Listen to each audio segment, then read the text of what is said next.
아멘.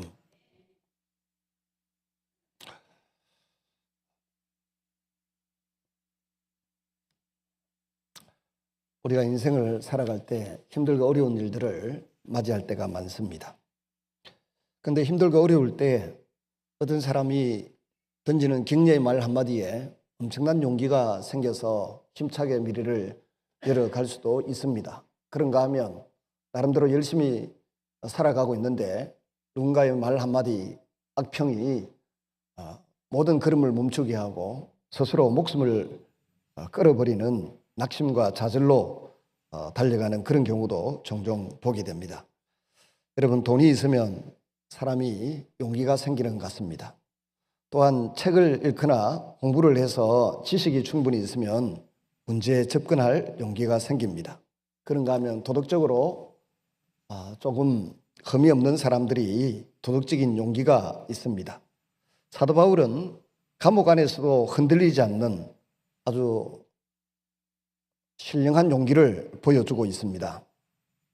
그의 용기는 단순한 성격의 문제가 아니고 낙천주의적인 어떤 사상의 문제가 아닙니다.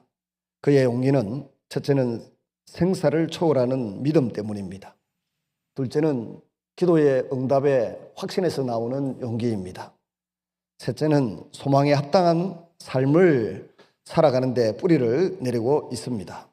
오늘 우리는 이 말씀을 통해서 온전한 용기가 무엇인가에 대하여 그것이 어디에서 비롯되는지 함께 생각해 보고자 합니다. 첫째, 생사를 초월한 용기는 어디에서 옵니까? 21절에 우리에게 죽고 사는 것 이상의 중요한 일이 또 어디 있겠습니까? 살고 죽는 것보다 더 중요한 것이 있는데 그것은 때로 조국을 위해서 젊은이들이 목숨을 내어놓고 싸움터로 달려가게 만들기도 합니다. 또 어떤 사람은 명예를 위해서 그 명예를 깨끗하게 남기겠다 하는 마음으로 스스로 목숨을 끊는 그런 현장도 본 적이 있습니다. 제가 젊은 20대 후반에 이제 군의 군목으로 근무하던 부대가 있었습니다. 근데 어느 날 희한하게 그 부대는 사고가 나면 한 달에 그냥 한 6명이 죽더라고. 한 주에 한 명꼴로 막. 근데 우리 부대에서 한 명이 스스로 목숨을 끊었습니다. 이유는 소대원들의 금품을 훔쳤다고 누명을 젊은 어린 소대장에게 짐을 지운 것입니다. 군대 일반 병사들 나이나 소대장 나이나 비교해보면 때로 더 어릴 때도 있거든요. 육군사관학교를 나온 앞날이 구만리 같은 젊은 소위가 스스로 목에 총을 겨누어 자살을 했습니다. 유서 한 장, 유서에 딱 한 줄 썼습니다. 나는 돈을 훔치지 않았다. 돈을 훔쳤다고 하는 누명을 뒤집어 쓰었을 때 그 명예가 땅바닥에 떨어지는 것을 견뎌내지를 못했던 겁니다. 그래서 스스로 목숨을 끊었습니다. 어떤 사람에게는 자신에 대한 평판이나 명예가 목숨줄이기도 합니다. 그래서 함부로 다른 사람에 대하여 평가하거나 말을 해서는 안 될 겁니다. 또한 의와 진리를 위해서 죽기도 합니다.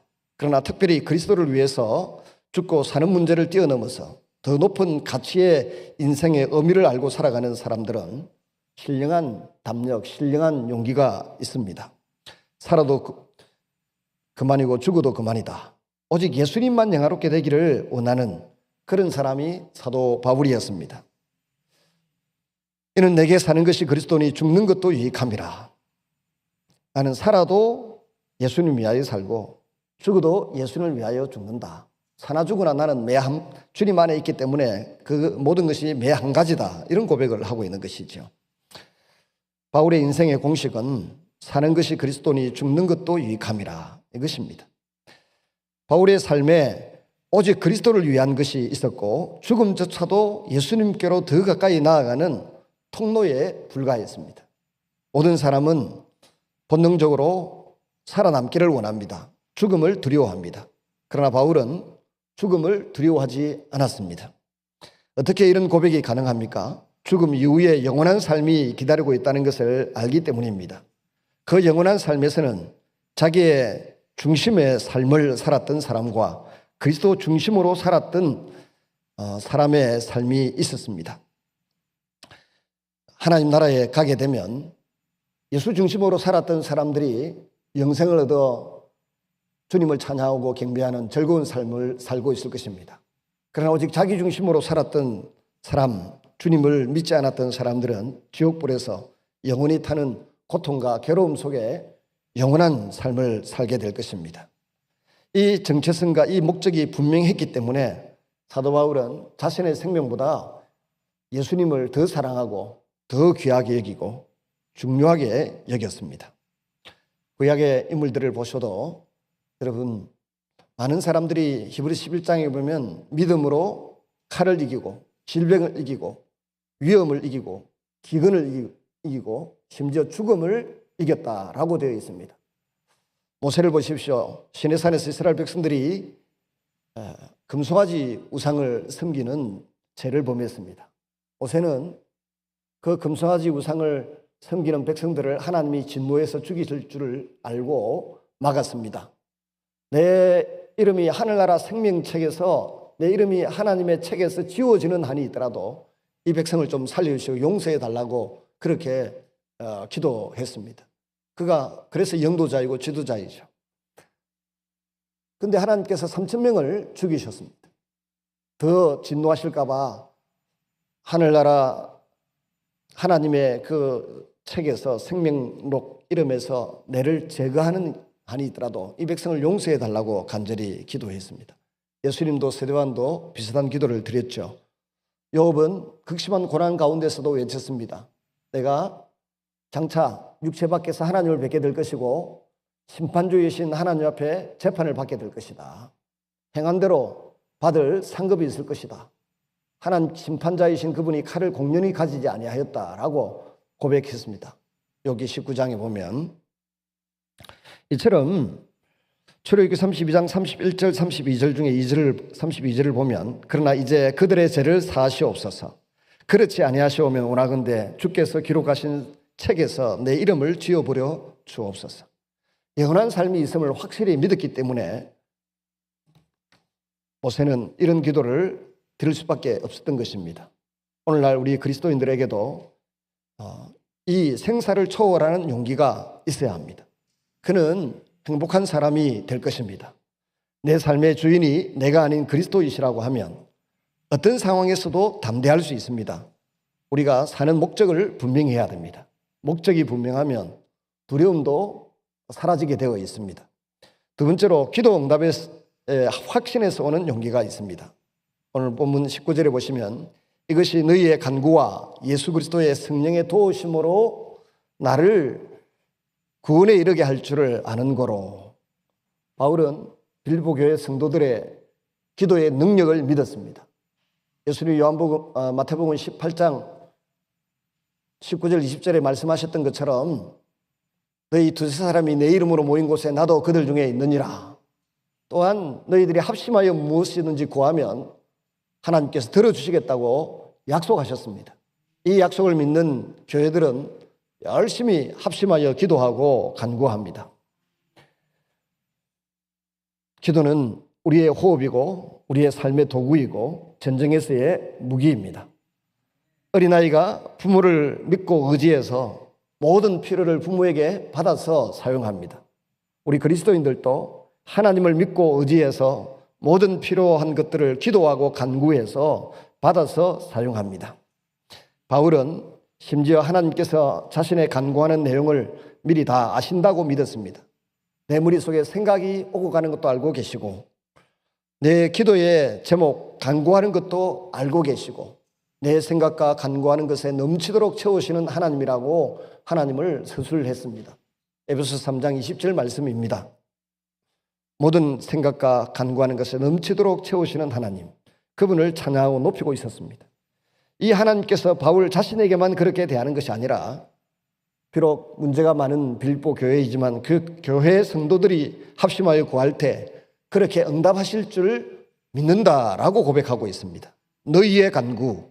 바울은 자신을 위한 성도들의 기도가 있음을 알았고 그 기도를 하나님이 들으시고 응답해 주실 것을 확신했습니다. 그래서 감옥 속에 있으면서도 연금 상태에 있으면서도 기죽지 않고 놀라지 않았습니다. 요한복음 15장 7절에 너희가 내 안에 내 말이 너희 안에 거하면 무엇인지 원하는 대로 구하라 그리하면 이루리라. 우리에게는 탐욕대로 응답하시는 것이 아니라 하나님 말씀을 듣고 읽고 그 말씀을 의지해서 기도하면 하나님께서 들어주시겠다고 예수님이 직접 약속해 주셨습니다. 요한복음 16장 24절에도 너희가 지금까지는 내 이름으로 아무것도 구하지 아니하였으나 구하라 그리하면 받으리니 너희 기쁨이 충만하리라. 주님의 이름으로 기도하고 간구하면 들으실 것이라고 약속을 해 주셨습니다.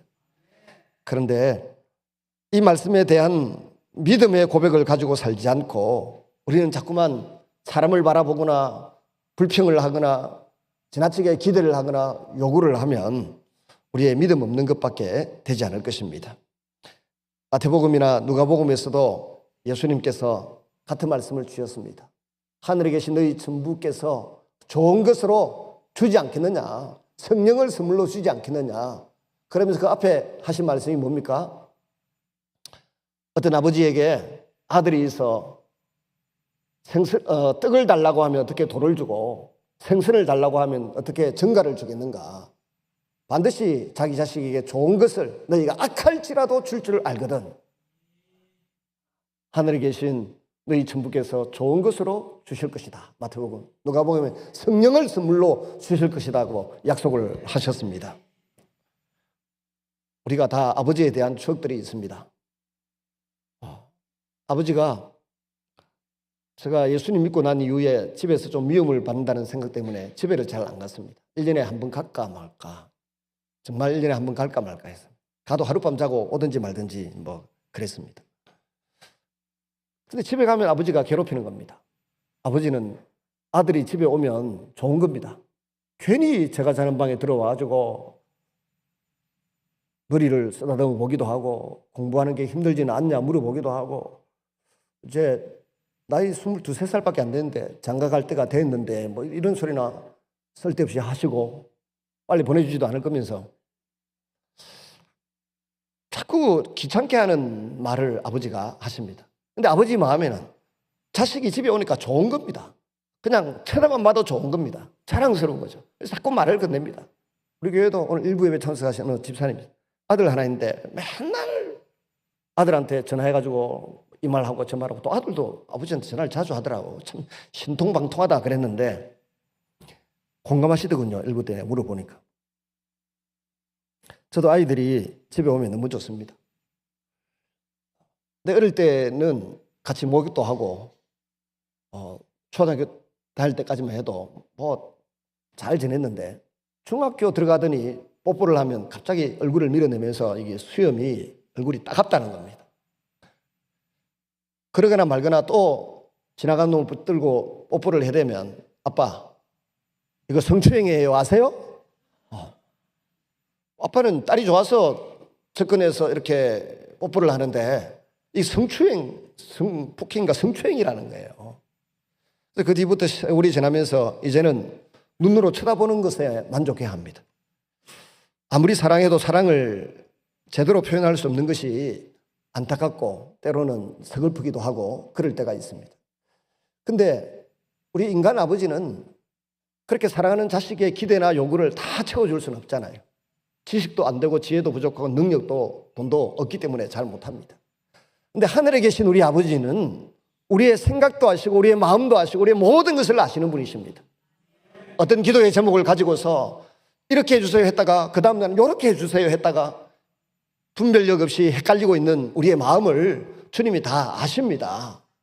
그래서 오히려 내가 나를 사랑하는 것보다 하나님 아버지가 나를 더 사랑하시고 내가 내 자녀를 사랑하는 것보다 하나님이 우리 자녀를 더 사랑하시는 줄로 믿습니다.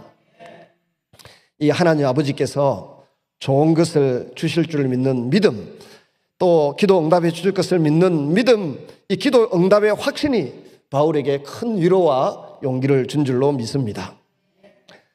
그리고 성령 하나님의 도우심을 바울은 신뢰합니다. 그의 손에 무슨 레이저가 나가는 것도 아니고 무슨 약손도 아닌데 그의 손을 통해서 악한 귀신들이 나가고 그의 선포하는 대로 안전뱅이가 일어나서 걷기도 하고 사람이 눈이 멀기도 하고 뜨기도 하는 놀라운 일들을 바울이 경험했습니다. 이 성령 하나님이 길을 열어주시면 길이 열리는 것이고 길을 닫으면 닫히는 줄 알았습니다. 바울은 그래서 기도뿐만 아니라 그 기도에 응답하시는 성령 하나님의 개입을 기대했습니다. 추상적인 말이 아니라 실제적인 능력을 일으키는 것이 기도임을 믿었습니다. 우리가 위축될 때에는 기도의 능력을 망각할 때입니다. 기도는 환경을 바꾸기도 하지만 무엇보다 사람을 담대하게 합니다. 누군가 나를 위해서 기도하고 있다. 하나님이 그 기도를 듣고 계신다는 확신이 있으면 어떤 두려움도 극복해낼 수 있습니다. 나를 구원에 이르게 할 줄 아는 고로 바울이 이렇게 고백하고 있는데 이 구원이 어떤 구원입니까? 바울이 지금 천국에 갈 자신이 없어서 영생을 얻을 자신이 없어서 이런 말을 하는 게 아닙니다. 성경의 구원이라는 단어가 다양한 용도로 사용되고 있습니다. 우리 예수 믿는 사람들은 구원이 뭐냐라고 말할 때 죄로부터 용서받고 천국 가게 되는 것이라고 일단 정리합니다. 그런데 성경의 용도를 보면 세 가지 정도로 나누어서 말하고 있습니다. 먼저 애굽에서 이스라엘 백성들이 탈출하여 가나안 땅으로 들어가게 되는 것이 구원입니다. 그런가 하면 또 구원은 매일매일 당하는 여러 가지 시련과 시험에서 자유로워지는 것, 해방되는 것, 그걸 구원이라고 하기도 합니다. 그리고 또한 예수님께서 12해를 혈증 앓고 있던 여인에게 내가 내 믿음이 너를 구원하였다 말씀하셨는데 이것은 천당 간다는 것이 아니고 질병에서 해방되었다, 치유가 되었다라고 하는 선포였습니다. 그러나 본문에서 바울이 말하는 구원의 개념은 감옥에서 나오는 것을 말합니다. 이것만 해도 구원의 개념을 지금 성경에서 지금 5가지로 말씀하고 있지 않습니까? 첫째는 영생을 주시는 것, 애굽에서의 탈출, 질병에서 노임, 여러 가지 공경에서 자유를 얻는 것, 그리고 지금 감옥에서 자유로 되는 것. 다양한 용도로 구원이라는 단어가 사용되고 있음을 보게 됩니다. 감옥 안에 있으므로 친위대 안에 복음이 전파되었습니다. 지금 연금 상태에 있는 그런 형편입니다. 좌우에서 군인들이 지키고 있습니다. 근데도 사람들이 끊임없이 바울을 만나기 위하여 찾아옵니다. 바울이 썼던 로마서를 읽었던 유대인들이 찾아옵니다. 그럼 그들에게 율법과 복음의 차이를 설명해 줍니다. 예수님이 바로 모세와 같이 구원자이시다. 이런 구약의 율법에서부터 예수님을 증거하고 있는 바울의 모습을 우리가 연상할 수 있습니다. 레위기 1장에서 4장까지 나오는 5장까지 나오는 5개의 이 제사가 바로 예수님이 우리를 위하여 죽으실 제사를 미리 예표하는 것이다 부터 시작해서 율법에서 예수님을 끊임없이 설명합니다. 이 이야기를 전해 들었던 사람들은 신기하게 생각합니다. 그리고 복음을 받아들이고 거듭나게 됩니다. 그런가 하면 로마의 군인들은 밑도 끝도 없는 이야기를 듣다가 점점 복음을 이해하게 되면서 집에 가서 아내에게 자녀들에게 복음을 이야기합니다. 자기들끼리 식사하고 술 한잔 하면서 또 이 바울이 전했던 복음에 대한 이야기를 그 되새김질을 하면서 또 나누게 됩니다. 그래서 시대 안에 있는 많은 사람들, 군인들도 예수를 믿게 되고 군인들의 가족들도 예수를 믿게 되는 것입니다.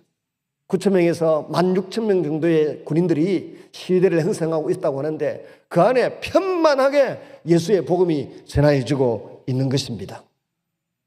그리고 이런 소식을 전해 들었던 예수님의 제자들 가운데 바울과 경쟁을 벌이던 사람들이 있었습니다. 질투하는 마음으로 복음을 힘써 전파했습니다. 그는 이 모든 것을 보면서 하나님의 뜻은 참 오묘하다, 신비롭다라고 생각하게 되었습니다.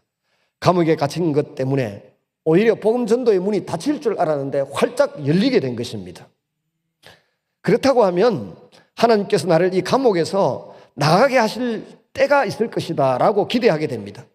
하나님의 구원의 역사가 이처럼 오묘하니 분명히 감옥에서 나가서 이 시대 뜰 안에서 있었던 놀라운 전도의 열매, 복음 증거의 열매를 이야기하고 전파할 수 있는 간증의 기회가 올 것이다 라고 믿는 것입니다. 그래서 너희 간구와 성령님의 도우심으로 구원에 이르게 할 줄 아는 고로 이런 일이 분명히 이루어질 것을 내다보면서 고마워하고 있는 것입니다. 그도 그럴 것이 바울은 과거에 빌립보 감옥에 갇혔다가 착고에 처했습니다. 한밤중에 신라와 함께 주님을 찬양했는데 이 착고가 풀렸습니다. 그리고 옥문도 열렸습니다. 그리고 그 결과로 빌보 감옥의 간수와 그 가족이 다 예수 믿고 구원 얻는 역사가 나타났습니다. 그리고 빌보 교회가 더 든든히 세워지는 일이 일어났습니다. 또 그런 일이 재차, 3차 재현되지 말라는 법이 없다는 것입니다. 그 믿음으로 바울은 이런 기대를 갖는 것입니다. 바울만 그런 것이 아니었습니다. 우리가 잘 아시는 대로 베드로 사도도 감옥에 갇혀 있었는데 양쪽에 군인들이 같이 착고를 쇠사슬에 메어서 딱 지키고 보호하고 있었습니다. 단디 지키라. 유대교 대제사장들과 레위인들이 단디 지키라 했기 때문에 단디 지키고 있었습니다. 근데 하나님께서 그 군인들을 깊이 잠들게 하시고 이 쇠사슬을 초자연적으로 풀으시고 옥문을 열어서 바울을 마가 요한의 다락방이 있는 마가의 집 앞까지 와서 대문을 두들게 하시는 그런 역사를 만들어 내셨습니다. 우리는 그 박한준 장로와 안희숙 여사의 전기를 죽으면 죽으리라고 하는 그 신앙적 일대기를 읽고 감동을 받은 적이 있습니다. 읽어보지 못한 젊은이들은 읽어볼 필요가 있습니다. 박한준 장로와 안희숙 여사는 일본의 패망을 알리기 위해서 저 부산 연안 여객부대에서 배를 탑니다. 안희숙 여사의 배삭선 장로님이 구해가지고 주더랍니다. 일본어를 잘하니까. 근데 장로님은 그야말로 무협지에 나오는 것처럼 사람들 눈에 보이지 않게 그냥 길을 걸어서 그 연락선을 타고 해내탄을 건너서 일본 국회에 갔습니다. 일본 국회 2층에 올라 앉아서 안희숙 여사는 일본어로 외치고 그들이 인쇄해 간 이 용지, 종이를 일본 국회에 퍼뜨렸습니다. 퍼뜨리면서 일본은 하늘에서 소돔 고모라가 멸망하듯 유황불이 떨어져서 멸망한다라고 외쳤습니다. 그 선포 때문에 안희숙 여사는 감옥에 갇혔습니다. 감옥 안에서도 성경을 암송하면서 주변에 있는 사람들에게 복음을 전했습니다. 어떤 사람은 안희숙 여사의 찬양하고 기도하는 모습을 보고 감동을 받아서 공산주의에 물든 어떤 청년은 성경을 정말 열심히 읽더랍니다. 그리고도 하나님이 공평하지 않다라고 주님을 영접하지 않더랍니다. 그 시점에서는. 근데 그 감옥 안에서도 끊임없이 주님을 찬양하고 있던 안희숙 여사는 나오셔서 그 8.15 해방을 맛보았고 일본은 원자폭탄 2방에 의해서 패망하는 현장을 목격했던 것입니다. 그리고 본인은 나와서 대전에 있는 그 침례교 무슨 교회가 있습니다. 제가 그 교회에서 일주일 동안 공부를 한 적이 있는데 그 교회 목사님 사모님이 되셔가지고 오랫동안 사시다가 미국으로 건너가셨던 그 현장을 제가 목격했습니다. 지금도 하나님은 살아계신 하나님이십니다. 우리에게는 공공의 소리를 건질 수 있는 분이고 우리의 질병의 소리를 치유하실 수 있는 분이십니다. 하나님의 뜻이 있습니다. 살려두실 때 하나님의 뜻이 있는 것이고 먼저 데려가실 때에는 또 먼저 데려가시는 대로 하나님의 뜻이 있습니다. 그 은혜와 그 사랑을 붙들고 믿음으로 승리하는 삶을 살아야 될 줄로 믿습니다. 19절에 보시면 성령의 도우심으로 믿게 된 친위대 안의 고관들이 무슨 방법을 사용하더라도 자신을 감옥에서 해방될 수 있도록 도와주실 것이라고 하는 그런 기대도 가졌던 것 같습니다. 사실 이 고백대로 바울은 감옥에서 연금 상태에서 풀려나서 몇 년 동안 스페인도 가고 그리스 전역을 다니고 했던 것 같습니다. 그리고 그리스 어느 해안에서 편지를 썼습니다. 디모데에게 편지를 썼고 디도에게 편지를 써서 우리가 읽고 있는 디모데 전후서가 되고 디도서가 되었습니다. 이처럼 기도 응답을 믿고 성령의 역사를 믿는 것이 담력의 근거가 됩니다. 항상 남은 감동시키는 것이 아니고 원수의 마음도 감동시키고 내 주위의 사람들의 마음을 감동시키시는 하나님이십니다. 그래야 하나님의 섭리가 성도들의 합심 기도와 함께 구체화되어서 나타나는 것입니다. 바울은 이곳에서 나가게 되면 이것이 하나님께 좋으면 나가게 될 것이고 하나님께 안 나가는 것이 좋으면 유익하면 안 나가도록 일하실 그 하나님을 믿었습니다. 감옥에서 순교하게 되면 순교하게 되리라고 하는 그런 믿음의 고백을 하고 있는 것입니다. 그래서 고린도후서 1장 8절 9절에 보면 내가 아시아에서 심한 고난을 받아 마치 사형선고를 받은 줄 알았다 그랬습니다. 그때 바울은 하나님께서 나를 감옥에서 죽으라고 하는구나 라고 생각했던 것 같습니다. 사도 바울이 이처럼 하나님의 뜻이 어떠한가를 늘 생각하고 있었던 것입니다. 우리는 세상 일을 너무 근심하고 걱정하고 염려합니다. TV나 신문 뉴스를 보고 큰일 났다라고 염려에 사로잡힙니다. 그러나 돌아보십시오. 우리의 기도 가운데 나를 하나님께 맡기고 위탁한 적이 한두 번입니까? 저는 종종 눈물로 밤을 새거나 하루 종일 산 위에서 울며 기도한 적이 있습니다. 같이 동행했던 성도들 중에 들은 적도 있을 것입니다. 주님, 내 생애가 주님의 손안에 있습니다. 내 생애가 주님 앞에 있습니다.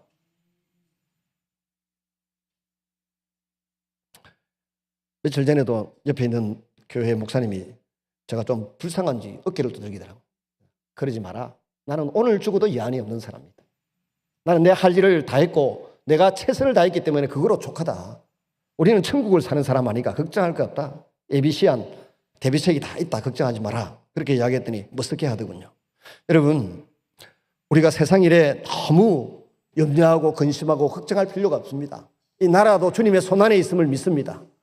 한국교회도 주님 손안에 있고 우리 선한열매교회도 주님의 손안에, 마음의 계획 안에 있는 줄로 믿습니다.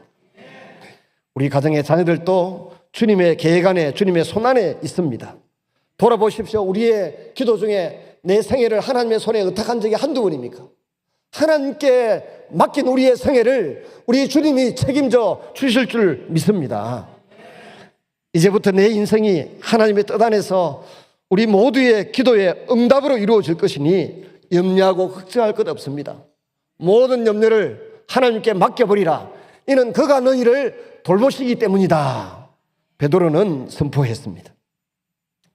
하나님께서 우리를 이끌고 가실 것입니다. 성령 하나님의 감동으로 하나님께서 필요하신 대로 우리의 인생길을 열어가실 것입니다. 주님은 닫힌 문을 열기도 하십니다. 또 열린 문을 닫기도 하십니다.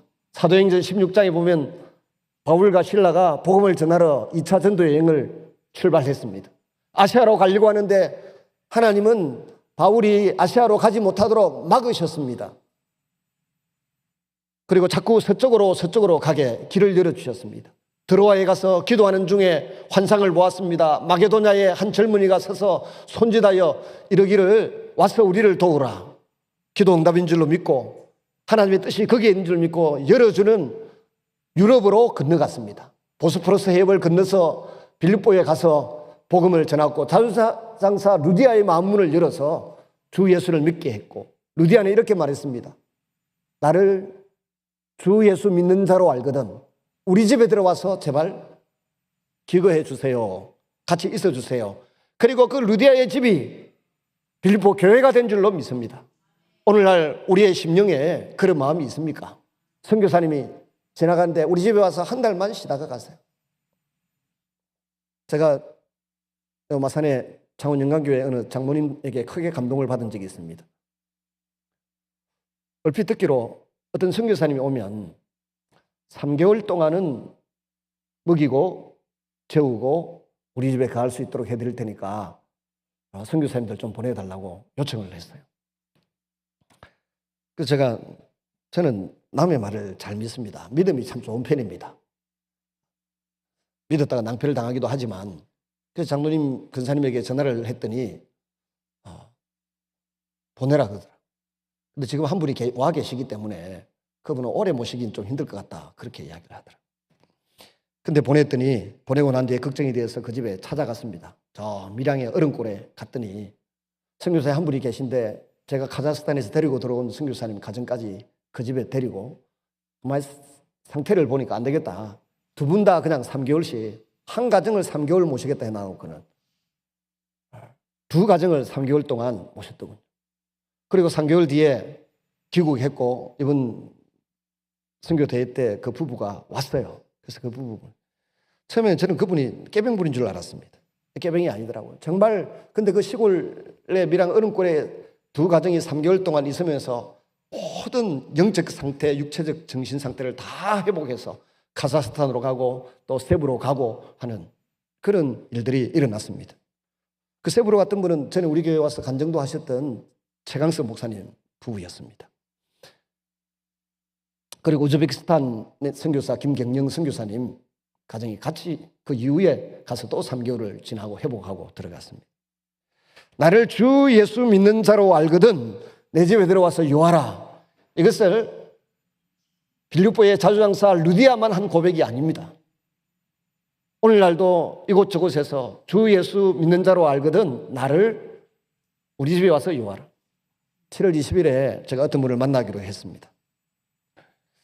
그분이 포동교회에다가 아파트 한 채를 기부를 했다고, 선교사님인데 삼성그룹에 관련된 사업을 수조 원대를 했대요. 근데 그 모든 돈을 세상 떠나기 전에 선교를 위하여 교회를 위하여 쓴다고 다 거의 썼다고. 7월 20일 경에 만나기로 일정을 잡아 놓았는데 그분이 5억짜리 빌라를 기증하겠답니다. 우리 교회 주면 얼마나 좋겠습니까? 믿음을 갖고 좀 기도를 해보세요. 근데 우리 교회에 주는 것이 아니라 외국에 나가 있는 선교사들이 들어와서 서울에 거주하기를 원하는데 서울에 공간이 없으면 안 되니까 5억짜리 빌라를 통째로 넘기겠다는 겁니다. 넘기는데 또 하필이면 그 소개하는 선교사님이 다른 사람 이름으로는 기증 못한다. 나비로 목사 이름으로만 기증하겠다. 그렇게 이야기를 했다는 겁니다. 그래서 7월 20일경에 이제 조만간 만나서 그 등기 등부 다 받고 정리해서 KPM 이제 안식관으로 쓰기로 했습니다. 여러분, 오늘도 우리의 삶에 하나님이 개입하고 계심을 믿으시기를 바랍니다. 멀리 있는 사람의 마음을 움직여주시는 분이 하나님이십니다. 우리 가족 가운데, 친족 가운데 믿음에서 벗어나 잘못된 길을 걸어가고 있는 사람이 있습니까? 신앙의 길을 벗어난 사람이 있습니까? 성령 하나님이 개입하시면 그들이 반드시 제자리로 돌아올 줄로 믿습니다. 성령 하나님의 역사와 우리의 기도가 하나가 되어서 협력하게 되면 선을 이루게 될 것입니다. 이렇게 선교적 차원에서 하나님은 당신의 역사를 완성할 것이라고 믿는 사람, 그가 바울이었습니다.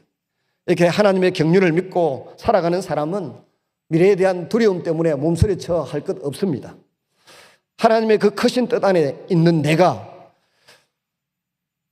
잠깐 위기를 겪고 어려움을 겪는 것처럼 보여도 미래는 아무 걱정이 없을 것입니다. 두려움이 왜 생깁니까? 하나님의 뜻이 분명한데 그것을 거역하고 반대로 가고 있기 때문에 두려움이 생깁니다. 죄를 짓고 있기 때문에 그렇습니다. 우리 자녀든 우리의 배우자든 우리가 기도하는 가운데 하나님께서 반드시 바른 길로 돌아오게 하실 줄로 믿습니다. 잠언서 21장 1절에 왕의 마음이 여호와의 손안에 있음이 마치 봇물 같아서 그가 임의대로 인도하시느니라. 하나님이 움직여 주실 줄로 믿습니다. 세 번째는 소망에 부합되는 삶에서 오는 용기입니다. 20절 말씀 보시면 나의 간절한 기대와 소망을 따라 아무 일에도 부끄러워하지 아니하고 지금도 전과 같이 온전히 담대하여 살든지 죽든지 내 몸에서 그리스도가 존귀하게 되게 하려 하나니 그랬습니다. 미래의 대한민국 대통령이라고 자기 채상머리에 목표를, 인생의 목표를 썼으면 거기에 걸맞는 은행 심사를 가지고 살아야 되지 않겠습니까? 듣자 하니 김일성 대통령도 전에 노무현 대통령도 채상머리에 그렇게 써놓고 살았대요. 그래서 그 일을 이루었다고 하지 않습니까? 근데 요즘 한 20년 어간에 국회 청문회를 우리가 가만히 보면서 혀를 끌끌 찰 때가 있습니다.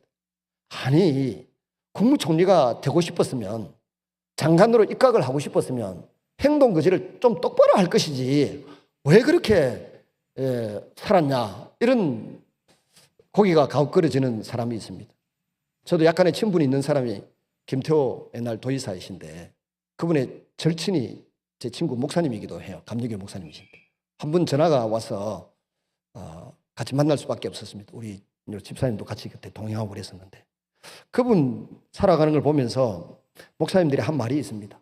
아니, 성령 안 받고도 연설을 저렇게 잘할 수 있나, 뭐 이렇게 말할 정도로 연합회 공수훈장에서 행사 같은 거 하면 뭐 도지사, 격려사 이런 거 하러 나오면 목사님, 그 강사 목사님보다 연설을 더 잘하셔가지고 우리가 감동을 많이 받았습니다. 어느 날 국무총리로 지명되었습니다. 국회 청문회를 하는데 박인차 씨를 아느냐 모르느냐 막 따지샀더라고. 그러더니 모른다 그러고 만난 적도 없다 막 이러는데 앵글 야당의 국회의원이 사진 한 장을 끄집어내가지고는 탁 띄웠는데 보니까 박인차 씨와 함께 밀양시청 앞에서 나란히 서서 사진 찍은 게 있더라고. 나오니까 그 다음날 국무총리직을 사임합니다. 깨끗하게 물러나더라. 옛날에 그분이 지금도 국회의원 계속 하고 계십니다만은 깨끗했어요. 근데 요즘은 온갖 증거가 드러나도 시인을 안 하고 오리발 빼고 머리수로 밀어붙이고 막 이렇게 하는 걸 보면서 옛날 어른들이 훨씬 도덕성이 있었다 이런 생각을 하기도 합니다. 야간 제가 어느 정치인을 높이거나 비하하기 위해서 드리는 말씀이 아니라 우리 모두가 여자의 모든 국회의원들 보지 않습니까? 서로 여당이 되었다 야당이 되었다 막 바뀌는 중에 보면 장관직에 오르라 그러면 못하겠다라고 자꾸 내세우는데 이유가 뭡니까? 청문회 중에 이상한 소리 나오게 될 거예요. 민낯이 드러날까 봐 두려워서 못 나옵니다. 그러나 분명한 것은 그런 어떤 자리에 가고 싶은 꿈을 일찍부터 품었다고 하면 행동 거지를 조심해야 되고 그런 마음과 물질에 대해서 자기 아내와 자식까지도 잘 관리를 해야 되지 않겠습니까? 바울은 소망이 있었습니다. 바울의 소망은 정치인의 꿈이나 소망이 아니라 주님의 나라가 확장되고 주님이 높임받고 주님이 만왕의 왕으로서 우뚝 서셔서 이 세상을 지배하고 통치하는 그날이 바울의 소망이고 꿈이었습니다. 그에 걸맞게 바울은 내 몸에서 내가 살든지 죽든지 그리스도가 존귀하게 되는 그것이 유일한 꿈이고 유일한 소망이다라고 외치고 있는 것입니다. 바울은 출세나 자유나 성공이 소망이 아니었습니다.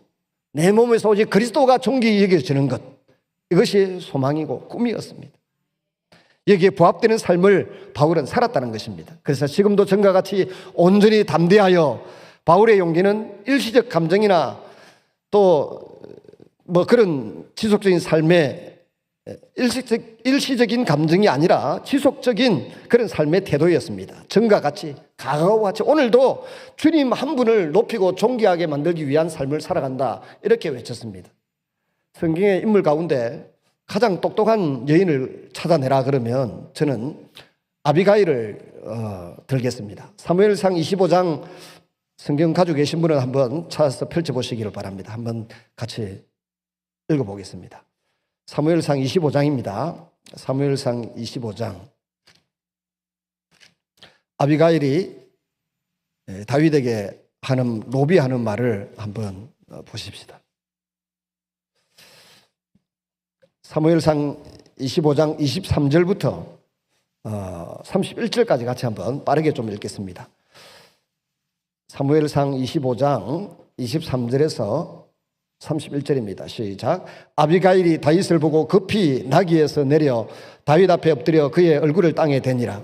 그가 다윗의 발에 엎드려 이르되 내 주여 원하건대 이 제약을 나 곧 내게로 돌리시고 여종에게 주의 귀에 말하게 하시고 이 여종의 말을 들으소서. 오나옵나니 내 주는 이 불량한 사람 나발을 개의치 마옵소서. 그의 이름이 그에게 적당하니 그의 이름이 나발이라. 그는 미련한 자니이다. 여종은 내 주께서 보내신 소년들을 보지 못하였나이다. 내 주여 여호와께서 살아계심을 두고 맹세하노니 내 주도 살아계시거니와 내 주의 손으로 피를 흘려 친히 보복하시는 일을 여호와께서 막으셨으니 내 주의 원수들과 내 주를 헤아려 하는 자들은 나발과 같이 되기를 원하나이다. 여종이 내 주께 가져온 이 예물을 내 주를 따르는 이 소년들에게 주게 하시고 주의 여종의 허물을 용서하여 주옵소서. 여호와께서 반드시 내 주를 위하여 든든한 집을 세우시리니 이는 내 주께서 여호와의 싸움을 싸우시며 내 주의 일생에 내 주에게서 악한 일을 찾을 수 없음이니이다. 사람이 일어나서 내 주를 쫓아 내 주의 생명을 찾을지라도 내 주의 생명은 내 주의 하나님 여호와와 함께 생명 싸개 속에 쌓였을 것이요 내 주의 원수들의 생명은 물매로 던지듯 여호와께서 그것을 던지시리이다. 여호와께서 내 주에 대하여 하신 말씀대로 모든 선을 내 주에게 행하사 내 주를 이스라엘의 지도자로 세우실 때에 내 주께서 무제한 피를 흘리셨다든지 내 주께서 친히 보복하셨다든지 하므로 말미암아 슬퍼하실 것도 없고 내 주의 마음에 걸리는 것도 없으시리니 다만 여호와께서 내 주를 후대하실 때에 원하건대 내 주의 여종을 생각하소서 하니라. 아멘. 며느리를 구하는 사람은 이런 며느리를 구하시기를 바랍니다. 아내를 찾는 사람은 이런 아내를 달라고 기도하시기를 바랍니다.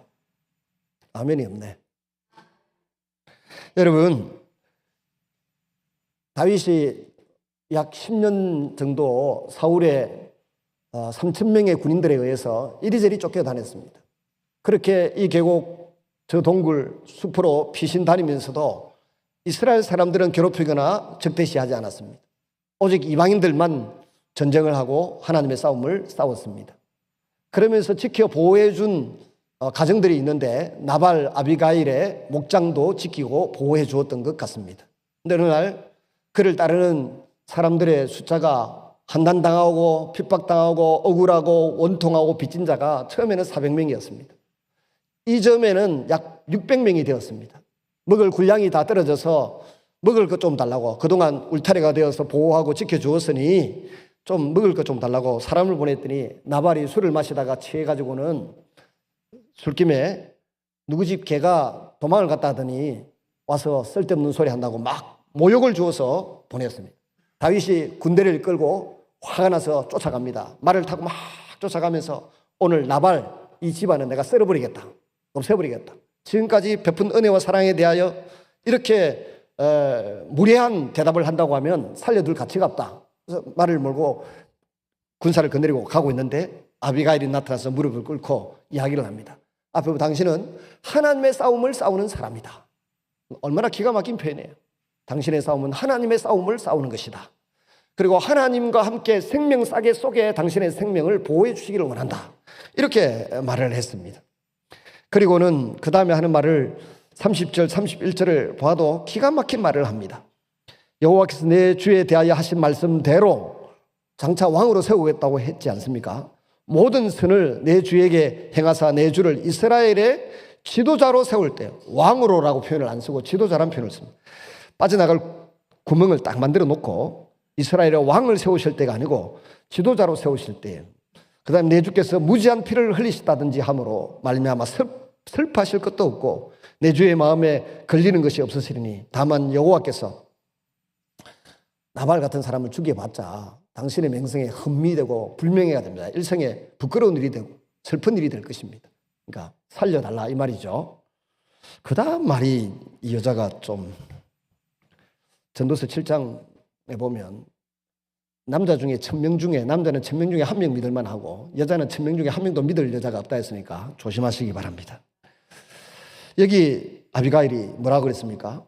내 주를 후대하실 때 원하건대 내 주의 여종을 생각하소서. 자기 좀 잘 봐달라고 했습니다. 나발이 놀래가 충격받아가지고 그 내경색으로 죽었든지 죽었습니다. 바로 다윗이 그 소식을 듣자마자 지금 아비가일이 프로포즈한 이 이야기를 기억하고 내 주의 여종을 생각하소서 데리고 와서 아내로 삼았습니다. 근데 이 아비가일의 이 지혜로운 처신, 그리고 그 입에서 나온 말을 보십시오. 다윗이 장차 왕이 될 때에 나발 같은 사람 죽였다고 해서 사람들의 손가락질하고 비웃음의 대상이 되는 일이 되지 않도록 이번에 좀 자중자애해 주세요라고 요청한 것입니다. 하나님 옆에 큰 꿈을 가진 사람은 이런 자중자애하는 자세가 필요합니다. 제가 나이 28에 군목으로 입대를 합니다. 군대 입대하기 한 달 전에, 입대하기 직전에 신학대학원을 졸업하고 이제 군에 입대를 해야 되는데 그때 그 창에 있는 교회를 섬기고 있었습니다. 선배 목사님 중에 한 분이 남조사 애와 함께 좀 걷자 그러더라고요. 그 창 읍내를 이렇게 한 바퀴 빙 두르는데 1시간 이상 걸었을 겁니다. 그러면서 이 말씀을 하다가 마지막에 결정적인 한 말, 평생 잊혀지지 않는 말을 한마디 합니다. 뭐라고 하시는가 하면, 목사는 양심의 가책이 될 만한 일을 저지르면 강단에서 힘을 잃게 된다. 그러니까 양심에 어긋나거나 가책이 되는 일을 하지 말아라. 그런 취지의 말씀을 하시더라고요. 지금 거제도에서 이제 목회 다 은퇴하시고, 그분이 우리 막 고신대학에 다 대학원에 딱 고만고만한데 그때만 해도 서울대를 나왔다, 고대를 나왔다 하면 다 우리를 보는 그런 행편이었습니다. 고대 상대를 나오신 분이 저한테 그 말씀을 하시더라. 그리고 개척하면 내가 대전에 대전 한국교회를 개척할 텐데 같이 교회를 섬기자 뭐 이런 말씀을 하셨는데 대전에 개척을 했다가 실패하고 거제도에서 지금도 생활하고 계십니다. 여러분, 우리가 하나님 앞에 어떤 소망을 품고 사느냐, 어떤 꿈을 갖고 살아가느냐, 우리의 말과 행동, 용기의 크기가 결정됩니다. 천국의 소망이 뚜렷한 사람, 주님으로부터 받을 의의 멸류관을 반드시 기대하고 꿈꾸는 사람은 자기 삶을 정리해야 합니다. 잘라낼 걸 잘라내고 붙들어야 될 것을 붙들고 하나님 미워하는 것을 같이 미워할 줄 알아야 합니다. 하나님이 귀히 여기는 것을 같이 귀히 여길 줄 알아야 합니다. 청문회에 등장한 정치인들의 과거 행적에 부끄러운 점을 봅니다. 큰 꿈이 있었으면 은행심사를 조심했어야 합니다. 하나님의 귀한 일에 쓰임받고 싶은 마음이 있으면 은행심사를 하나님 앞에 부끄럽게 가지지 않기 위해서 조심해야 합니다. 요한복음 14장 21절에 이렇게 말씀하셨습니다. 나의 계명을 가지고 지키는 자라야 나를 사랑하는 자니 나를 사랑하는 자는 내 아버지께 사랑을 받을 것이요 나도 그를 사랑하여 그에게서 나를 나타내리라. 하나님께 사랑받기를 바랍니다. 여러분을 통해서 예수님이 드러나고 하나님의 능력이 드러나기를 바랍니다. 말씀 믿습니다. 여러분, 우리도 바울처럼 감옥은 아니더라도 삶의 어려운 환경과 제약 속에서 살아갑니다. 그 가운데 온전한 용기를 갖기 위해서 세 가지를 꼭 붙들어야 합니다. 첫째, 내 인생의 중심이 정말 예수 그리스도인가? 그렇다면 생사도 초월할 수 있습니다. 둘째, 나는 기도의 능력을 믿고 있는가? 그렇다면 환경보다 사람보다 하나님을 더 신뢰하게 됩니다. 셋째, 나의 소망은 어디에 있는가? 그리스도를 존귀하게 하는 것, 주님의 나라가 확장되는 것, 영혼들이 구원 얻는 것, 이것이 삶의 목표라고 하면 어떤 상황에도 우리는 용기를 낼 수 있습니다. 고린도후서 1장 14절에 주 예수의 날에 너희가 우리의 자랑이 되고 우리가 너희의 자랑이 되는 것이라. 부끄러움이 없는 가족이 되어야 되지 않겠습니까? 부끄러움이 없는 배우자가 되고 부끄러움이 없는 남편이 되고 아내가 되고 자녀가 되어야 되지 않겠습니까? 자기 욕망을 위하여 부끄러운 사람이 되어서 되겠습니까? 부끄러움 없는 목회자, 부끄러움이 없는 직분자, 부끄러움이 없는 가족의 일원으로, 부끄러움이 없는 국민으로 살아가는 여러분 되시기를 주의 이름으로 축원합니다. 함께 기도하겠습니다. 자비로우신 아버지 하나님, 오늘 이 아침에도 저희들이 주님 앞에 나와왔습니다. 하나님 앞에 우리의 인생이 있음을 믿습니다. 나의 미래가, 우리 교회의 미래가, 우리 자녀들의 미래가 주님의 손에 달려있음을 믿습니다. 하나님의 말씀을 붙들고 하나님께 사랑받는 자녀로서 주의 계명을 지키며 살아가는 주의 자녀들이 되게 하여 주시옵소서. 오늘까지 우리의 생명의 연장을 허락하시고 호흡을 허락하신 주님을 찬양합니다. 하나님 앞에 살아가는 복된 생애가 되게 하셔서 주님이 우리를 한순간 한순간 귀한 자리에서 귀하게 써주시는 역사가 일어나게 하여 주시옵소서. 예수님 이름으로 기도드리옵나이다. 아멘. 320